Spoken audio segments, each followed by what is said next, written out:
Hello everyone, कैसे हैं आप सब लोग। आई होप आपका जो प्रिपरेशन है फॉर फाइनेंस अकाउंट असिस्टेंट वो अच्छा चल रहा होगा। ठीक है, सो आज मैं आई हूँ आपके लिए another topic for bio, that is environment pollution, उसके एमसीक्यूज़ लेके। ठीक है, लास्ट टाइम हमने करा था इन्वायरमेंट का ही टॉपिक, दैट इज़ हमने किया था इन्वायरमेंट, उसके components, food chain and food web.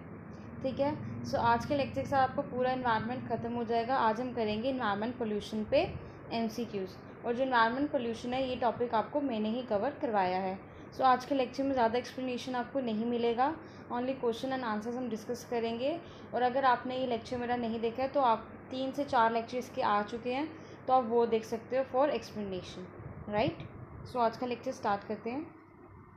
Question first is which of the following facts are incorrect. So इसमें से कौन सा फैक्ट इनकरेक्ट है। First is global warming is the rise in the average temperature of the Earth's climate system. Second, eutrophication is observed in water bodies. Option C, the greenhouse effect is a natural phenomena. Fourth, ozone is harmless to breathe. So you need to mark the incorrect one. So the right answer is option number D, that is ozone is harmless to breathe. Actually, the ozone is a poisonous gas. It's a poisonous gas and it is very harmful for us. And the formula of ozone is O3, right? So D is correct answer. Otherwise, all the three above are right.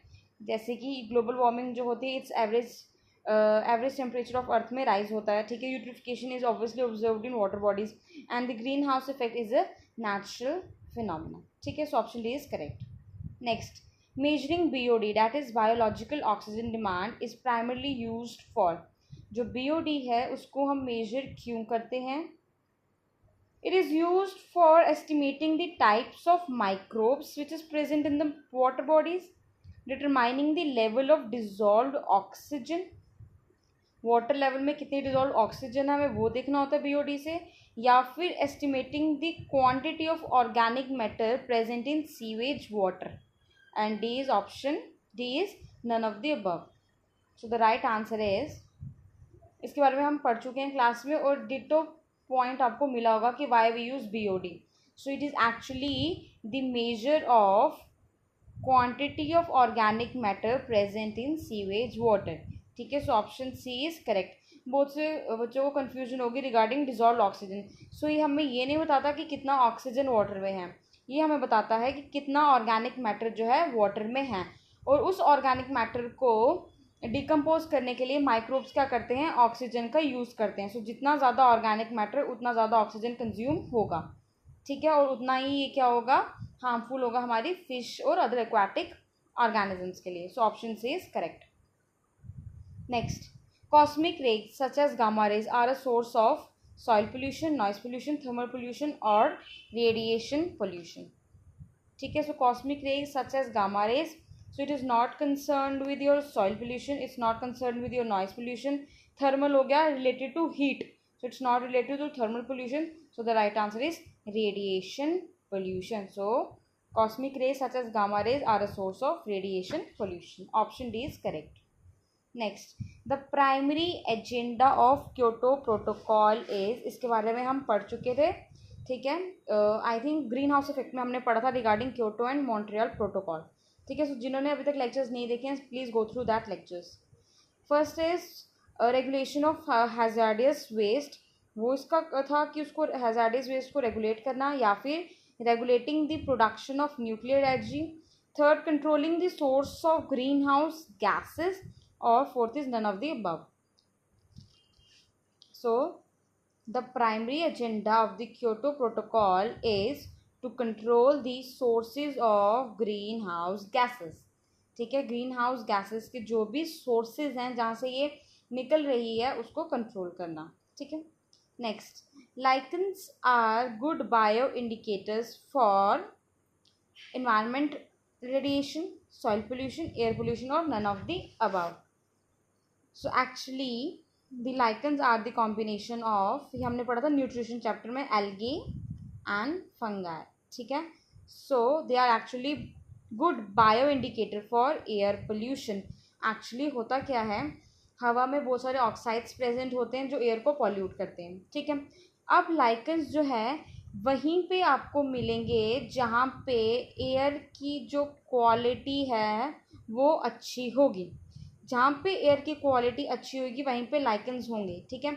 जहाँ पे air जो है ज़्यादा polluted होगी वहाँ पे lichens नहीं होंगे, वहाँ ग्रो नहीं करेंगे, ठीक है।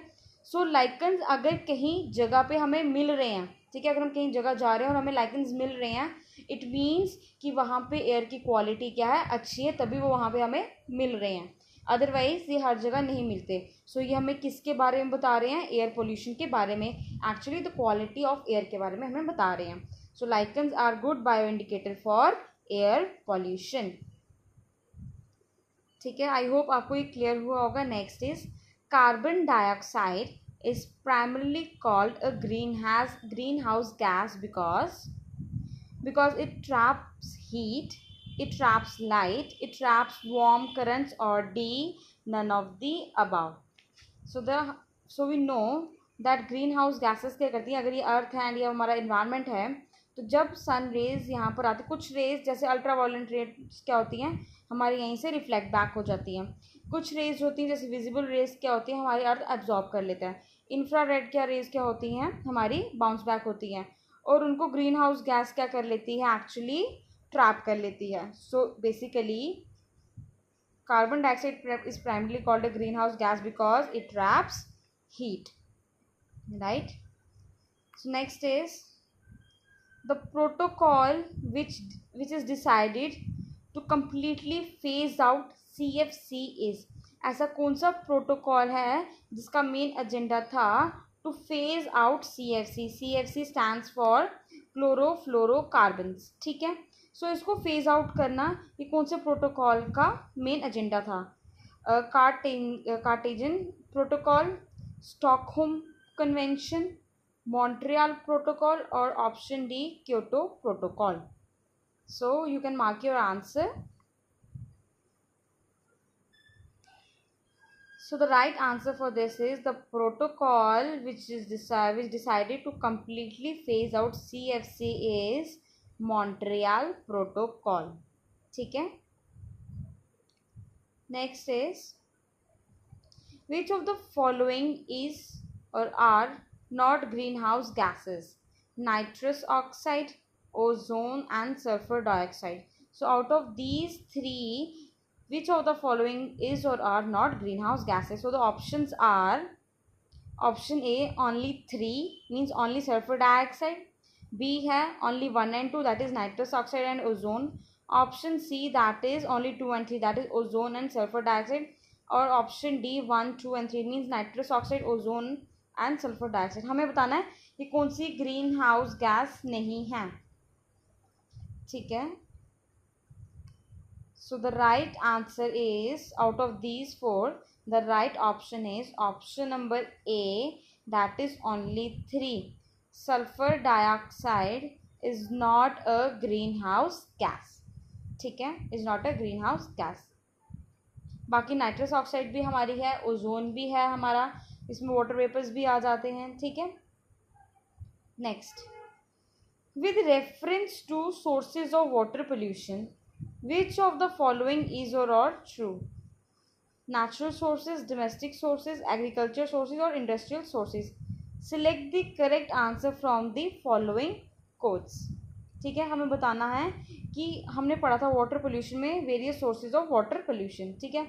अब आपको ये सोचना है कि वाटर पोल्यूशन जो सोर्सेज हैं वाटर पोल्यूशन के इसमें से कौन से हैं, ठीक है। सो ऑप्शन ए आ जाएगा ओनली 4, ऑप्शन बी आ जाएगा हमारा only 2 3 and 4, option C is only 3 and 4 and option D is 1 2 3 and 4। तो सोर्सेज कौन से हो जाएंगे हमारे? Right answer is option number D that is 1 2 3 and 4। ये सारे के सारे क्या हैं, हमारे सोर्सेज हैं वाटर पोल्यूशन के। नेचुरल सोर्सेज भी हैं, ठीक है, नेचुरली भी जो हमारा वाटर क्या होता है पोल्यूट होता है। डोमेस्टिक सोर्सेज भी हैं हमारे, जो डोमेस्टिक से हमारा सीवेज वगैरह जो आता है वो भी वाटर को पोल्यूट करता है। Agriculture sources and industrial sources भी क्या है, हमारा सोर्सेज हैं वाटर पोल्यूशन के, ठीक है। So option D is correct.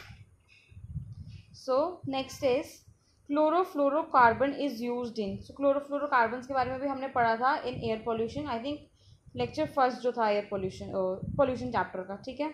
So it is used in refrigerators, air conditioners, perfumes और all of the above. So what is the right answer?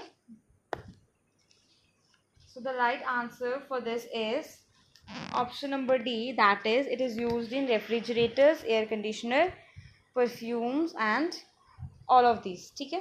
So the right option is option number D. Okay students, ये एक last slide है, ठीक है. It is regarding smog tower, ठीक है. इसका आप स्क्रीनशॉट ले लेना, ठीक है. It is regarding smog tower, it's recently in news. तो मुझे लगा इसमें से क्वेश्चन पूछ सकते हैं because it's recently in news, ठीक है. So why it is in news, जो स्मॉग टावर है, the first smog tower has been set up in city of Delhi ahead of the infamous winter season, ठीक है. तो ये स्मॉग टावर जो आया हमारा फर्स्ट, ये कहाँ पे आया है? दिल्ली में आया है. तो ये पोल्यूशन के रिगार्डिंग मुझे इंपॉर्टेंट टॉपिक लगा, so that's why I have added this. So what are the various concern of it, इसके बेनिफिट्स क्या हैं, टेक्नोलॉजी कौन सी यूज़ की है. So technology is based on downward air cleaning system, ठीक है. सो इसके रिगार्डिंग जितना भी ये है इसके बारे में, इसके बेनिफिट्स, इसके कंसर्न, इसकी वर्किंग, ठीक है, ये सारा इस स्लाइड में मैंने ऐड किया हुआ है स्मॉग टावर के बारे में. और इसके बारे में आपको मैं ग्रुप में ये जो स्लाइड है ये आपके साथ शेयर कर दूंगी, ठीक है. ये मुझे इंपॉर्टेंट लगा था स्मॉग टावर, तो इसलिए मैंने इसमें ऐड कर दिया है, ठीक है. सो आज के लिए बस इतना ही. अब मिलते हैं नेक्स्ट लेक्चर में. Okay class.